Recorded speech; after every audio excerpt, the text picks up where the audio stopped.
Paul, how are you, man? I'm doing exceptionally well, Chad. How are you doing? I'm doing great. Awesome. Very I'm doing good. great. All right. You've got a topic on your mind. Tell me what you want to talk about. Yeah, I think the coming year, the new year coming up, is a great Big topic. 2-4. The big 2-4. You know, as when you think of it as where we are now, and as an economy and where we're going next year and where we think we're going next year. For sure. Right now interest rates are up. They definitely are.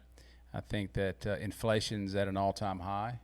It's not Although good. it's leveled off a little bit, Still with not the good. rise in rates. No, it's not good.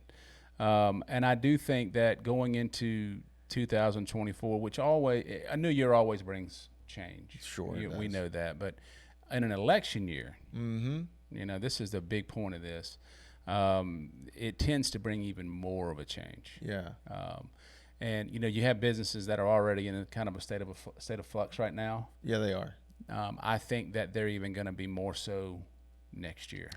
Yeah, so you've got this economy that we're dealing with, and then we have an election year coming up, and those powers combined can make it a little bit rocky. Yeah, absolutely. But I do think that just like in real estate, you have a savvy investor who understands that timing is of the essence. Increasing your portfolio and getting some quote unquote deals that you may not get in such a roaring market like the market bull market that we just came out of. Yeah. The time is now. That's when homes are sitting on the market longer. That's when sales prices kind of soften a little bit. That's when more deals are available. So in that same regard, from a business owner's standpoint who's going into 2024 and looking at it from the same way, in that, of course, you're going to have a ton of political ads. Yeah. We already know this. That's an understatement. Thousands upon thousands. But here's the thing. There are going to be businesses out there, and we've seen this over the years, that will pull back. Oh, that is guaranteed. Yeah, in those times of just uncertainty. Yeah, and again, it's a double. It's both coming from both angles. It's the election year, but it's also the economy. It's both. Yeah, and just not knowing what to expect. Yeah, and doing so, again, just like the savvy investor, the savvy business owner who's actually investing in his own business, has the ability if he plans enough in advance and plans the right way to increase his market share. And here's the funny thing: majority of the time, you can find deals. Yeah, big and really good deals. Really good deals, unsold inventory. So I think that right now is the time to start kind of planning for that. Yeah. So what's the first thing that you'd recommend a business to start planning for 2024 and really finish out this year strong going into the year? Yeah, I think the first thing that any business owner should do is to make sure to really take a consultative approach towards their own business and to really look at what they're doing well and what they're doing not so well. Yeah. And in not so well, what I'm referring to is what is affecting their bottom line negatively. Sure, absolutely. Right? And be willing to take a look at their overall business and make changes accordingly. Yeah, so doing a little bit of an audit, a little bit of a mental health check for your business. Yeah, and just making sure that you're going into the new year with the right frame of mind, with the right goals. Yeah. And that you're on solid ground. Yeah. And which direction you're heading instead of getting in the middle of a storm, which that's kind of what it can become, without a doubt, and not having a true compass and a direction that a goal in mind. Yeah, and we know it's coming. We know that for many businesses, they're already in that state of flux, like you mentioned, and we know that 24 is just going to be different because we've seen it happen over and over. Yes. So being prepared is the prudent, smart, wise move for businesses now. So we've got fourth quarter left, and we were talking about this because we had a meeting with one of our clients, and we caught up on we're able to kind of head off some challenges with some staff turnover and some of them not understanding the brand and how to express their brand. And it could have absolutely hurt them a little bit, but we were able to catch it. But that makes you think, how many people are not putting any attention, spending any time, how many business owners, into making sure that their brand is shored up and that it's understood by everybody on their team going into a more challenging year. This is who we are. This is how we express ourselves. Yeah, well, I think a lot of business owners are just so bombarded with so much. Yeah. You know, they have so much on their plate that they don't have, unfortunately, they don't have time to really analyze every little aspect of their business. But, going into next year, and right now is the time to start. Yeah. Is the best time to go ahead and make sure that everything is just shored up from the ground up. And just get a plan together, and, because, the reality of it is that, we all know that, with the right plan, you can achieve your goals. Yeah. Another thing that businesses would do well to put some focus on is having conversations with their customers. Absolutely. I think that is, it's easy to say, yeah, we listen to our customers, or yeah, we know what they're thinking, but I think it's easy to it's a checkbox that people think that they've checked off without actually having a conversation and listening to what their customers are saying, how they became their customers even in the first place. Right. What do you think that conversation would look like? Well, it has to be personal. I don't think that you're going to get much out of an email or a text message. Pick up the phone and call them. Ask them how things went through the process. How do they? So here's an example of this. Do not ask them, how did you hear about us? Yeah. Don't ask them that. That's mainly what I get asked. But yeah. Because they'll respond the vast majority of the time, well, I got your number off your website. That is not answering the question. That doesn't tell you anything. No, it's not answering the question. Well, what brought you to the website? But yeah, right. Exactly. Yeah.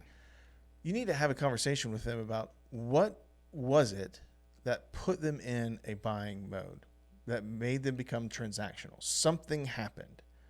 And then when that happened, how did they make their decision to satisfy that need or to fix the problem that arose?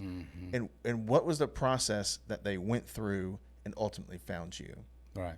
If you can have enough of those conversations, because not one conversation is going to be perfect and give you all the information that you need.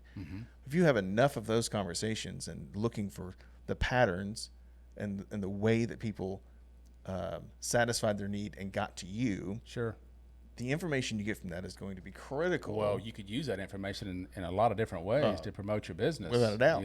Just by having that conversation. And yeah, I think business owners kind of, again, they just forget some of that. Yeah.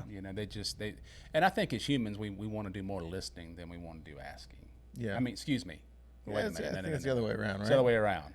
It's more talking than listening. Yeah, that's right. And I think that's just human nature. I agree with that. So I agree with that. But it's just use that phone. Yeah, I think. Well, just call them. Just ask not them. many people want to talk on the phone anymore. But yes, I agree with you wholeheartedly. I think it's a very important thing to do. Well, I guarantee you that the vast majority, if a business decided to pick up the phone and just call, it's going to shock them so much. Yeah, they'll be like, "Whoa, wait a minute!" Actually, might now. You might have to leave a voicemail. Yeah, it might have to start with a phone call. Then you text saying, "Hey, I just reached out to you. This is who it is." You know, I doubt they saved you in their phone. This is yeah. But that is so uncommon now. Yeah. That will leave a lasting impression. It's gonna make you memorable. Yes. Which is not the key. It's okay. So that's another part about next year, being memorable. So there's going to be approximately 1,500,032 political ads next year. At least, I would say at least. It's just an approximation. Sure. So that means, while there will be opportunity, because of we touched on businesses pulling back, if you're going to take advantage of that opportunity and fill those gaps, you have to be memorable. Your messaging has to be relevant. Well, wait a minute now, Paul. Some of the gurus say to make sure that your message is quick, to the point, and simple. Yeah, and that's fine. But it's still that memorable emotional and that's connection. the issue I have with it is that you can't you can be that you can I think anything that's that's it needs to be simple, right? Anything that's too complex becomes abstract, and it loses its goal. But I do think that if you don't stand out with your message and you don't create that memory with them, as we've said before, those types of things are captured in the brain for only a certain amount of time. Yeah. So useless trivia that's important, if that's a thing. Within 72 hours, we scrub 92% of everything we take in. So about 8% makes the cut. And so it's even more important to make sure that your message is memorable and stands out. If you look like anything else, if you come across as bland, as looking like a generalist, somebody that you could just swap out a name and it looks exactly the same as your competitor, then that's 72 hours. It's the purge of sleeping. But people will not remember you. Right. And that is a surefire way to miss out on an opportunity when you've got times like now where there's inventory available. There's people pulling back. Yes. Now, when we say inventory, I know that what we're thinking is a traditional inventory like TV, but it's just in a sense it's space out there in the market. That's what. Yeah. Right. That people are going to draw back from. Which is also brought on too by people pulling back. Exactly. In general. Right. Exactly. But if you want to capture that, then your messaging has to be on point. Sure. It has to be memorable. It has to make the cut from that 72-hour purge. Right. And I mean, before we started this, we saw a spot that we are going to remember for quite some time because it's probably one of the worst that we've ever seen. It was really, really bad. But I want to reach out to that business owner because it's like, you're going to waste so much money running this ad. Well, it's not just that. It's the image that you're presenting. I feel like that it's doing more harm than good. I think there's times when you can hurt yourself more with a commercial than you are helping yourself. Oh, without a doubt. And, it's just – and I think that, you see that a lot of times when people try to go it alone. Yeah. And it's just, man, you don't understand. It's kind of like the guy it's kind of like I'll tell this real quick. I've got a cousin that refuses to pay for an auto mechanic. He just won't do it. I mean, I don't know why. It has to be something very, very major for him to put money into that. Okay. So he will go out in his backyard, and I'm not saying he doesn't know his way around a car a little bit, but no, he's not a mechanic. And he'll go out there and he'll tinker with this thing and tinker with this thing and until it becomes a disaster. Yeah, exactly. And it's like, dude, you've got so many hours in it. You've got so much. Look what you've done now. Yeah. I mean, now you're going to have to take it to somebody probably on a wrecker because you can't get it right, and then it ends up costing you more in the end anyway. Yeah. And it's just the same concept. People want to try to cut corners and save money. I get the premise. Yeah. I get it, but you can do more damage in the end. Without a doubt. Maybe that business owner was doing it intentionally as a spoof, because if not, it was just really I first bad. thought that, but when I started really looking at it, I don't think he did. I don't think it was a spoof. I think he was being intentional with that commercial. And how to have a conversation with someone about something like that, and to address the pink elephant in the room, and it come across the right way, is difficult. But anyway, so going into 2024, I think right now is the best time to start planning and to go ahead and make sure that that your business is on solid ground, and that you're going in with a plan, knowing the direction you're going, with the goals that you have, and and just understanding what it's going to take for you to get to where you want to be next year. You mentioned not going it alone, and from a creative aspect, but from being ready for next year.